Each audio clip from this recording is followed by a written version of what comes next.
Close your eyes for a second and picture this. It's a Saturday afternoon somewhere in the mid-1970s. You're in a car, the windows are down, and there's a little plastic rectangle sitting in the dash, about the size of a deck of cards, spinning quietly, filling the whole car with music. No record player, no turntable, no stack of heavy vinyl to lug around. Just that little tape and the open road. That was a revolution. And today, we're going to talk about exactly how it worked. Welcome back to the channel. I'm glad you're here. Now, to really understand the cassette tape, you have to go back, way back, further than most people realize. Because the story of recorded sound is actually a lot older than the cassette. The very first practical magnetic recording format wasn't tape at all. It was wire. Thin steel wire, invented all the way back in 1900. You'd run electrical current through a magnetized wire, and it would hold the imprint of a sound. Remarkable stuff for the turn of the century, but also pretty limited, and pretty difficult to work with. Wire isn't exactly easy to edit or rewind. The real breakthrough came in Germany during the 1930s, when engineers figured out how to coat a thin flexible strip with iron oxide, rust, essentially, and use that as the recording surface. These oxide-coated tapes were a massive leap forward, and they gave birth to what we now call reel-to-reel recording. Big open spools of tape, the kind you'd see spinning in old radio stations or recording studios. They sounded beautiful, but they were bulky, fiddly, and not exactly something you could toss in a jacket pocket. That's where Lou Ottens comes in. In 1962, working for a Dutch electronics company called Philips, down in Belgium, Ottens and his team sat down with a very specific mission: take everything great about magnetic tape, and make it small enough to fit in a shirt pocket. What they came up with was the compact cassette. It debuted in Europe in August of 1963, and landed in the United States in November of 1964. And at first, nobody thought it was going to change the world. The early cassettes had modest sound quality. They were mostly marketed for dictation, for businessmen recording notes. But the design was so clever, so elegant, that it was really only a matter of time. By the late 1960s and into the 70s, manufacturers had dramatically improved the audio fidelity, and the cassette started going head-to-head with another portable format that had beaten it to market, the 8-track tape. Now, if you know anything about 8-tracks, you know they had a certain charm. But they were big, they couldn't be rewound, and they had a habit of switching tracks at the absolute worst moment in a song. The cassette, by contrast, was compact, rewindable, and recordable. You could make your own tapes. You could record off the radio. You could make a mixtape for someone you liked. That last part, I think, is what really sealed the deal.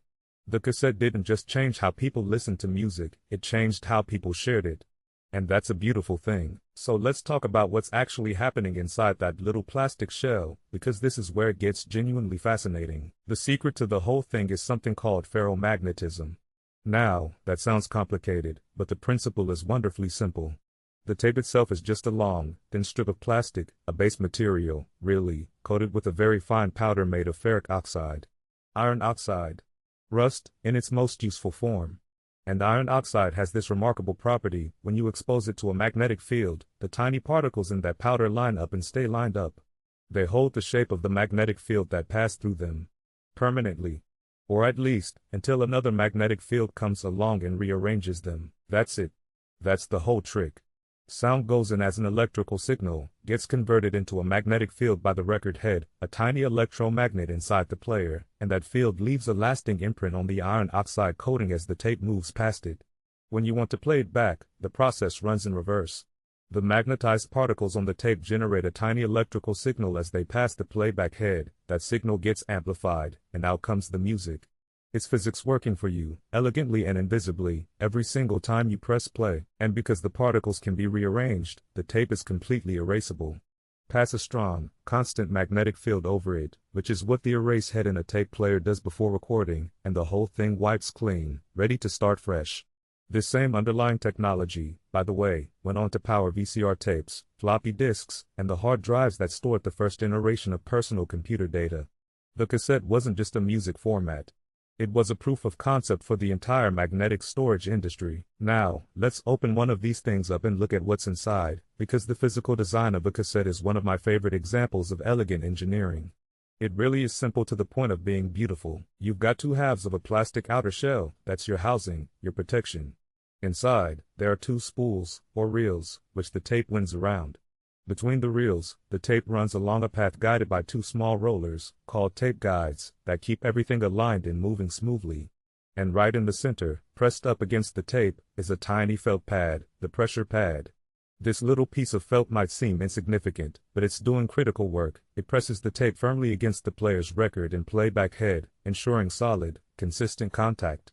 Without it, the sound would be thin, wobbly, and unreliable. And then there's the tape itself, which, if you've ever accidentally pulled a cassette apart and watched the shiny brown ribbon spill out onto the floor, you know, seems to go on forever. In a standard C90 cassette, a 90-minute tape, that ribbon is approximately 443 feet long. That's about 135 meters. Coiled tightly onto those two little spools, thinner than a human hair in places, holding potentially hours of memory, music, voices, stories. There's something genuinely poetic about that. All of that, the history, the science, the engineering, the music, the mixtapes and the road trips and the Saturday afternoons, all of it fitting inside something the size of a deck of cards. The cassette tape wasn't perfect. It hissed. It stretched. It sometimes got eaten alive by a cheap player at the worst possible moment. But it gave ordinary people something they'd never had before, the ability to carry their music with them, to share it with others, to make it their own. And for a few glorious decades, from the late 60s all the way through the 90s, it was the sound of American life. Thanks for spending some time with me today.